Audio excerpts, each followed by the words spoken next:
ایک غریب آدمی بدو رات کے وقت وہ کہیں بیچارہ صبح سے چلا تھا، مدینے پہنچتے اسے رات ہو گئی. اس نے ڈرتے ہوئے نا خیمہ باہر لگا لیا. جہاں رات ہوئی نا آدھی رات کو کوئی 1-2 بجے سمجھ لے پہنچا مدینے، تو اس نے باہر نے خیمہ لگا لیا. بیوی اس کی امید سے تھی، بچے کی ولادت کا وقت قریب آ گیا، بیمار ہو گئی، اس نے خیمہ لگایا. بیوی اندر ہے. حضرت عمر فاروق گشت پہ تھے رات کو، ساتھ ایک غلام تھا. حضرت عمر فاروق رضی اللہ تعالیٰ عنہ کہنے لگے وہ آگ جل رہی ہے تھوڑی سی، پتہ کرو کون ہے. تو آپ کا غلام پتہ کرنے گیا تو بدو نے ڈانٹ دیا، کہنے لگے جاؤ تمہیں کیوں بتاؤں.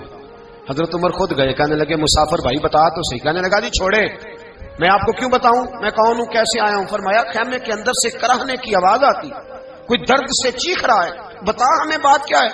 کہنے لگا جی میں فلاں بستی فلاں علاقے کا ایک غریب ہوں، امیر المومنین عمر فاروق سے ملنے آیا ہوں، اور رات ہو گئی ہے تو یہاں خیمہ لگایا ہے، صبح میں ان سے مل کے چلا جاؤں گا.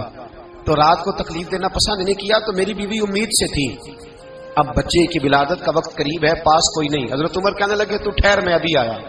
چہرے پہ نقاب ہے، اسے بتایا نہیں میں ہی امیر المومنین. عمر دوڑے گئے، اپنی زوجہ سے کہنے لگے اگر تجھے بہت بڑا اجر مل رہا ہو تو حاصل کرے گی.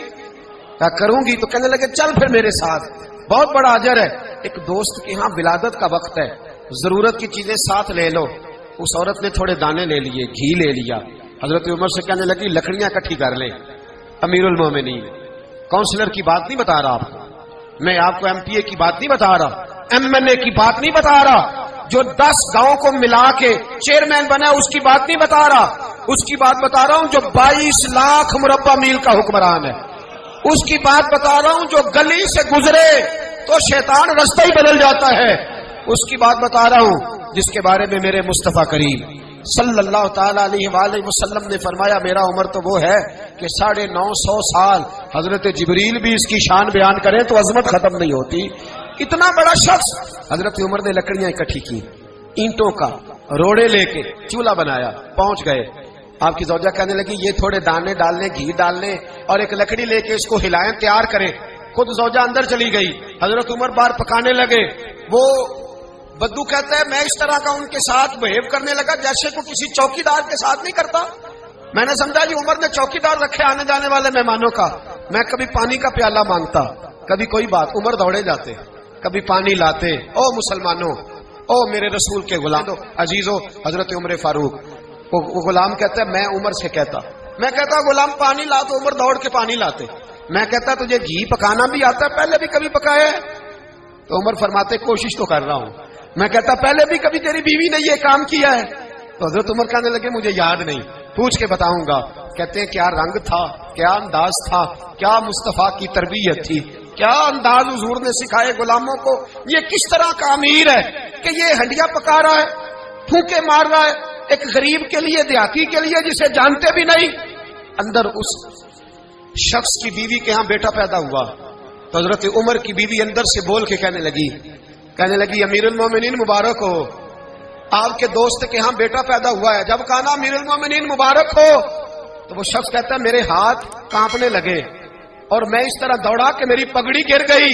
میں دوڑا تو عمر نے بلایا، کہا کدھر جاتے ہو؟ کہنے لگا آپ امیر المومنین ہیں، آپ امیر المومنین، آپ عمر ہیں. کیسر و کسرا جس کے نام سے کانپے آپ وہ ہیں جسے مصطفیٰ نے دعا مانگ کے اللہ سے مانگا، وہ والے عمر ہیں آپ.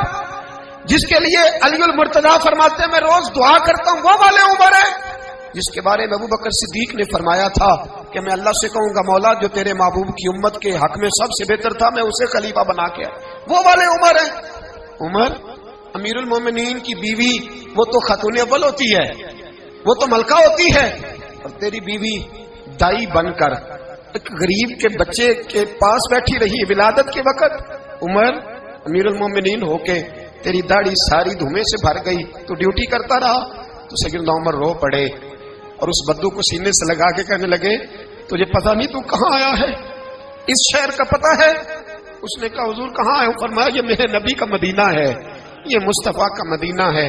یہاں امیروں کا استقبال نہیں ہوتا، یہاں غریبوں کے استقبال ہوتے. یہاں حضور نے اس اسٹیٹ پہ میرے رسول پاک نے وہ والا رنگ دیا ہے کہ اب غریب سر اٹھا کے جینے لگے ہیں، اب مزدوروں کو عزتیں ملنے لگی ہیں، اب یتیموں نے سر اٹھا لیا ہے کہ ہمارا کوئی سننے والا آ گیا ہے.